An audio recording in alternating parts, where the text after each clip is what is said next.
Мы живем в Германии уже больше года. Мы много где гуляли и много чего видели. Но мы совершенно не представляли, почему все вокруг именно так. Однажды мы познакомились с Ирой. Она живет в Германии уже 15 лет. Ира работает экскурсоводом и знает все исторические подробности. А мы же всегда мечтали попасть хоть на какую-нибудь экскурсию, чтобы нам рассказали, откуда что взялось, кто жил в этих старых зданиях, кто их построил и какая история у этих мест. И Ира пригласила нас на экскурсию. И вот где мы уже побывали.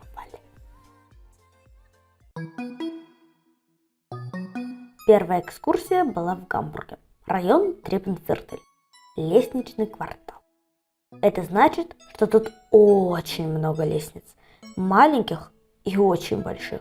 Были даже прямо сильно крутые высокие лестницы, но мы все их одолели. Мы спускались вниз, потом поднимались вверх. Любовались красивыми домами, в которых живут люди. И поражались, как же они тут передвигаются, ведь никакая машина сюда не заедет по лестнице. А самые дорогие квартиры в Треппенвиртеле с видом на Эльбу.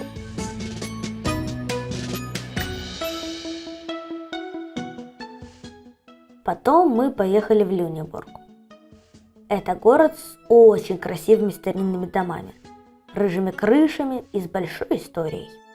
Раньше, с давних времен, в Люнебурге добывали соль, которая была невероятной ценностью, поскольку являлась основным средством сохранения свежести продуктов.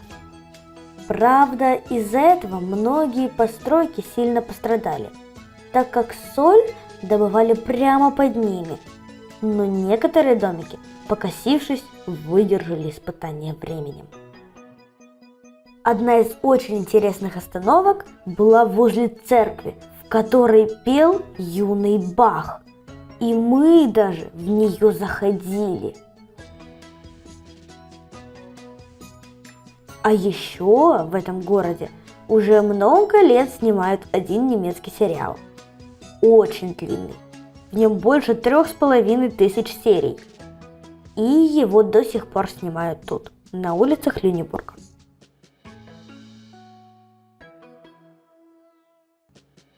После экскурсии я съела в кафе огромное мороженое.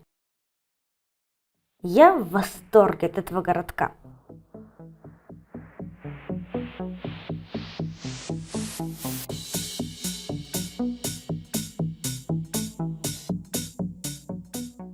А на обзорной экскурсии по Гамбургу мы узнали, что, оказывается, тут все еще бывают наводнения и приливы с отливами примерно каждые 6 часов.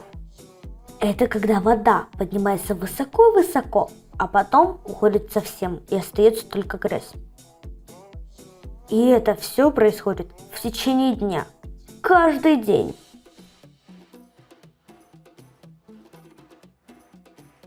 В этой кафешке столики стоят на специальных понтонах, и когда есть вода, они поднимаются, а когда отлив, они стоят прямо в грязи. А больше всего мне понравился район прямо около Эльбской филармонии. Он совсем новый и современный, но невероятно красивый и очень уютный. Жилые дома тут совершенно разнообразные и не похожи друг на друга. И еще некоторые жители смеются и говорят, что архитектор этих домиков чихал кубиками.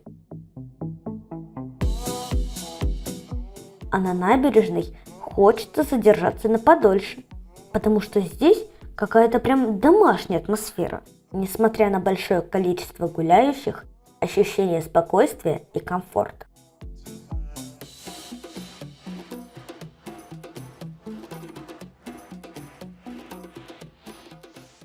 А еще мама ходила на экскурсию в район Санкт-Паули, но детей туда не пустили. Не в сам район, а на экскурсию. Я не знаю почему. Мама сказала, что я узнаю, когда вырасту. Поэтому я хочу поскорее вырасти, чтобы узнать. Но мама говорит, чтобы я не спешила. Еще Ира водила нас по Нойштадту. Она сказала, что тут художники побеждают бюрократов. Это значит, что, например, это вот здание не снесли ради парковки, а оставили, потому что там поселились художники и отстояли его. Нойштадт переводится как «новый город». И нет, это не то, что вы подумали. Это не город, а район, недалеко от центра Гамбурга. Там много интересных фахверковых домиков и красивых улиц.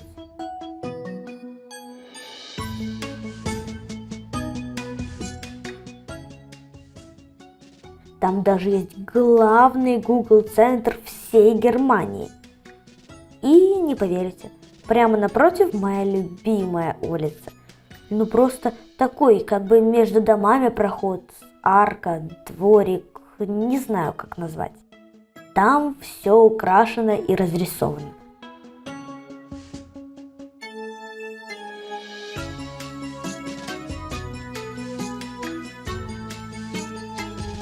Можно залезть по лестнице и посидеть на втором этаже. А можно за столиками, как в кафе. Хотелось провести там как можно больше времени, чтобы все рассмотреть подробно.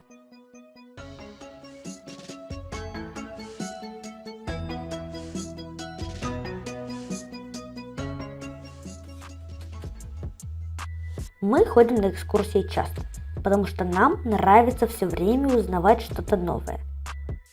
И еще потому что Ира очень интересно рассказывает. У нас впереди еще много интересных экскурсий.